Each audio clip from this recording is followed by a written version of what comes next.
Hi, hello, vanakkam. Welcome to Sri Manju Vlogs. So, இன்னைக்கு எங்க வீட்ல Saturday veg lunch என்னன்னு பார்க்கலாம். வாங்க.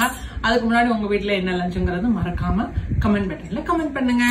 சோ எங்க வீட்ல இன்னைக்கு வந்து எங்க கார்டன் ஸ்பெஷல்ல என்ன வச்சிருக்கோம்னா பருப்பு கீரை போட்டுட்டு கீரை கடைஞ்சது வச்சிருக்கறனால நம்ம கார்டன்ல நிறைய காய்கறி போட்டிருக்கோம். அதுல கீரை வந்து இது ஒரு 4வது பேட்ச் இருக்குமா, 4வது பேட்ச் இன்னைக்கு பறிச்சதுல ஃப்ரெஷ்ஷா நம்ம வீட்டு கீரை இது.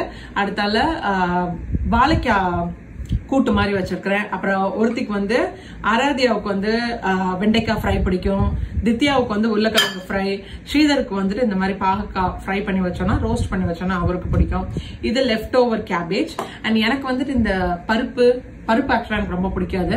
அதனால நான் எனக்கு என்ன பண்ணிருக்கிறேன்னா ஜான்வி கபூரோட அவங்களோட ஹவுஸ் டூர்ல வந்து அவங்களுக்கு ரொம்ப பிடிச்ச சாப்பாடு டெய்லி மத்தியானம் இருக்கணும்னு விரும்புவாங்கன்னா தஹி தட்கா அப்படின்னாங்க. சோ வெறும் தயிர் கொஞ்சம் தண்ணி விட்டு கலந்துட்டு அதுல உப்பு போட்டுட்டு நல்ல தாளிசம் எண்ணெய், கடுகு, உளுத்தம் பருப்பு, கருவேப்பிலை, காஞ்ச மிளகாய், மஞ்சள் பொடி, மிளகாத்தூள், அதுக்கப்புறம் வந்து வேணா கொஞ்சமா கரம் மசாலா தூள். சோ அதை தாளிச்சது வந்து தயிர்ல கொட்டி சாதத்துல வச்சு சாப்பிட்டோம்னா சூப்பரா இருக்கும்னாங்க. எனக்கும் அது ரொம்ப பிடிக்கும். சோ அதனால எனக்கு அதை பண்ணிருக்கேன். அவ்வளவுதான் எங்க வீட்டுல இருந்துச்சு. அப்புறம் என் ஃப்ரெண்ட் வந்து உருளைக்கிழங்கு ஃப்ரை கொடுத்திருந்தாங்க, அது இருக்குது. அண்ட் லெஃப்ட் ஓவர் கேபேஜ் கூட்டு கூட இருக்குது, நெய் இருக்குது. அவ்வளவுதான் எங்க வீட்டு லஞ்ச். பாய். நாங்க சாப்பிட போறோம். ரைஸ் மட்டும் மறந்துட்டேன். ரைஸ் மறக்க கூடாது. ரைஸ் அதுக்கப்புறம் தயிர் ஃப்ரிட்ஜ்ல இருக்குது. அவ்வளவுதான். பாய். Happy Saturday.